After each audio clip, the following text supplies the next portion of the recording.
kita mempunyai kuasa menjadi anak-anak Allah, berarti kita bukan lagi seteru atau musuh Allah.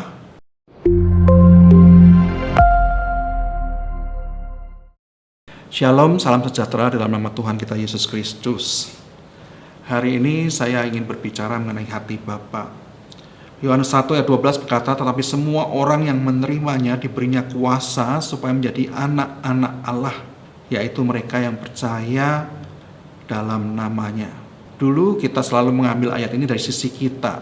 Saat Tuhan hadir di bumi, kita menerima dan percaya nama Tuhan Yesus, kita mempunyai kuasa menjadi anak-anak Allah, berarti kita bukan lagi seteru atau musuh Allah. Sebagai orang kafir, kita dulu adalah seteru Allah, tapi kita menjadi anak-anak Allah. Allah bukan lagi musuh kita, tapi kita menjadi anak-anaknya. Dan kalau kita anak, Galatia berkata kita adalah ahli waris dari janji-janji Allah. Saya ingin melihat dari sudut yang lain, dari sisi Allah.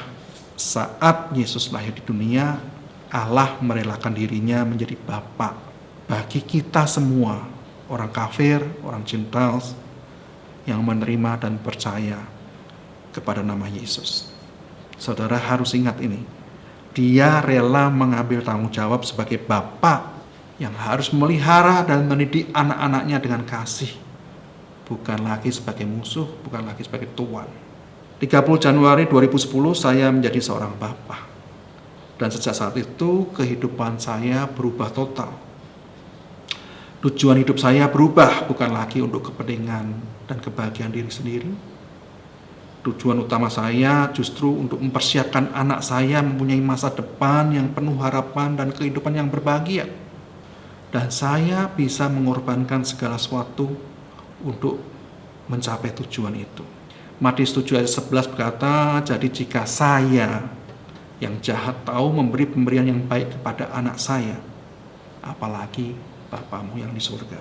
Beberapa hari yang lalu saya membaca Mazmur 86 ayat 1, doa Daud, sendengkanlah telingamu ya Tuhan, jawablah aku, sebab sengsara dan miskin aku. Kalau Tuhan adalah Bapa yang baik, mengapa Daud sengsara dan miskin? Mengapa anak-anak Tuhan sengsara dan miskin? Kehilangan pekerjaan, kehilangan mata pencarian. Mengapa anak-anak Tuhan dibiarkan menderita? Saudaraku, ada banyak alasan. Salah satunya Tuhan mau mendidik kita menjadi prajurit-prajurit yang gagah perkasa. Prajurit yang gagah perkasa perlu melewati latihan dan training yang luar biasa, berat dan sengsara. Tetapi yang hari ini saya mau bahas adalah satu yang membuat kita sengsara dan miskin adalah dosa. Lukas 15 ayat 11 sampai dengan 32 Tuhan Yesus menceritakan sebuah kisah yang menggambarkan bagaimana hati Bapa terhadap dosa yang dilakukan oleh anaknya. Di kisah ini ada seorang bapa yang memiliki 2 orang anak laki-laki. Anak yang bungsu tidak puas dengan kehidupannya bersama bapaknya. Dia merasa terikat, harus menjaga diri. Dia melihat rumput di luar jauh lebih hijau. Hidup di luar hadirat bapaknya menjanjikan kebebasan dan kenikmatan. Di rumah bapak dia terikat oleh tanggung jawab. Apalagi di rumah bapak dia harus bersaing dan bergesekan dengan kakak sulungnya yang mungkin lebih mampu daripadanya. Sehingga akhirnya dia memberanikan diri dan berkata kepada bapaknya, Bapa, berikanlah kepadaku bagian harta milik kita yang menjadi hakku. Ini sesuatu yang sangat menyakitkan bapaknya. Tetapi karena begitu mengasihi anaknya, bapaknya memberikan harta kekayaan yang menjadi hak anak bungsunya. Kemudian anak bungsu itu menjual semua hartanya, lalu pergi meninggalkan bapaknya. Dia pergi jauh dari hadirat bapaknya dan hidup berfoya-foya sampai habis semua hartanya dan jatuh miskin. Kelaparan, sengsara, dan harus bekerja menjadi penjaga babi. Saat sadar akan keadaannya, dia berkata, betapa enaknya hidup bersama bapaknya. Tetapi saya sudah menyakitkan hatinya begitu rupa. Apakah bapakku masih mau menerima aku?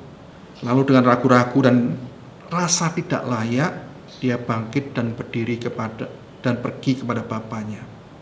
Ketika ia masih jauh, bapaknya telah melihatnya lalu berlari mendapatkan dia lalu merangkul dan mencium dia dan memakaikan jubah yang terbaik, mengenakan cincin pada jarinya, sepatu pada kakinya, serta menyembelih anak lembu untuk pesta, sebab katanya, marilah kita makan dan bersukacita karena anakku ini telah mati dan menjadi hidup kembali. Ia telah hilang dan didapat kembali. 16 April 1983, saya menjadi anak Allah. Tuhan menjamah saya sehingga saya mau menerima dan percaya Tuhan Yesus. Sejak saat itu saya mulai hidup dan aktif di dalam keluarga Allah, yaitu di gereja. Dimanapun saya berada, di situ saya mengikatkan diri masuk dalam keluarga Allah, dalam keluarga Tuhan, dan melayani. Akhir tahun 91 dan sampai dengan sekitar akhir tahun 95 atau awal tahun 96 adalah masa di mana saya meninggalkan Bapa. Saya merasa hidup berkomitmen dalam keluarga gereja adalah ikatan yang menyesakkan. Saya berpikir kalau saya bisa hidup bebas dari gereja, saya akan berbahagia. Tidak perlu perpuluhan, ke gereja saat ada mood saja, bebas dari ikatan keluarga rohani yang begitu membelenggu. Saya tidak sadar kalau iblis bersinga mengaum mencari mangsa untuk ditelannya. Akibatnya, hidup saya jadi berantakan, banyak dosa, menghalalkan segala cara untuk berusaha, untuk berdagang, hidup sengsara, stres, keluarga kacau, istri mau meninggalkan saya. Bahkan saat itu saya bisa dengan sengaja berdosa ke paranormal demi usaha. Tahu hal itu dosa, tahu itu sangat menyakitkan Tuhan, tetapi seperti tidak ada daya untuk menolak dosa. Di akhir tahun 95 atau di awal tahun 96, saat itu ada perjamuan kudus, dan saat itu hati saya berteriak kepada Tuhan, Tuhan, aku tahu aku jauh dari Tuhan, tapi aku ini anakmu, aku tidak akan menyangkal Engkau sebagai Tuhanku, ampuni aku. Saat itu saya meneteskan air mata yang lama sudah kering. Waktu itu saya tidak tahu apakah Tuhan mendengar doa-doa saya itu, atau dia sudah tidak peduli lagi kepada saya yang telah begitu menyakitkan hatinya. Tapi seperti kisah anak bungsu yang hilang, ternyata Tuhan mendengar. Tidak berapa lama usaha saya bangkrut dan tutup, dan saya mulai bisa ikut persekutuan kelompok sel, pada waktu itu disebut Family Altar, dan Tuhan mulai memulihkan hidupku. Rohku kembali mulai menyala, kembali bisa merasakan hadirat Tuhan, aktif kembali dalam keluarga, gereja atau rohani. Ikut KOM, ikut KUL, ikut aktif dalam pelayanan ibadah raya, melayani pekerjaan Tuhan sampai saat ini. Kehidupan keluarga secara jasmani dan rohani juga dipulihkan oleh Tuhan. Bahkan kalau saya hari ini bisa sharing di hadapan saudara, itu adalah bukti bahwa Allah adalah Bapa yang baik, yang rindu anak-anaknya kembali kepada Dia. Saat kita menerima Tuhan Yesus, kita menjadi anak Allah. Dan mulai saat itu Allah menjadi Bapa kita. Kita mempunyai kepastian kita tidak akan pernah sekalipun ditinggalkan oleh Bapa kita. Dia adalah Allah Immanuel, Allah yang selalu beserta dengan kita.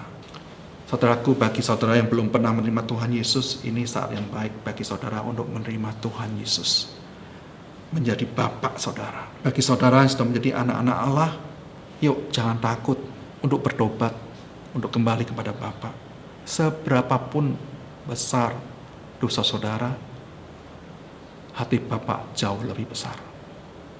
Amin. Mari kita berdoa. Tuhan, Engkau tahu keadaan kami. Kalau hari-hari ini kami hidup sengsara dan miskin, mungkin karena dosa kami. Mungkin kami menjauh daripadamu sehingga kami diterkam oleh iblis. Ampuni kami ya Tuhan. Kami tidak mampu untuk bertobat. Mampukan kami untuk berbalik, untuk melangkah satu langkah saja Tuhan, mendekati Engkau. Dalam nama Tuhan Yesus kami berdoa. Amin.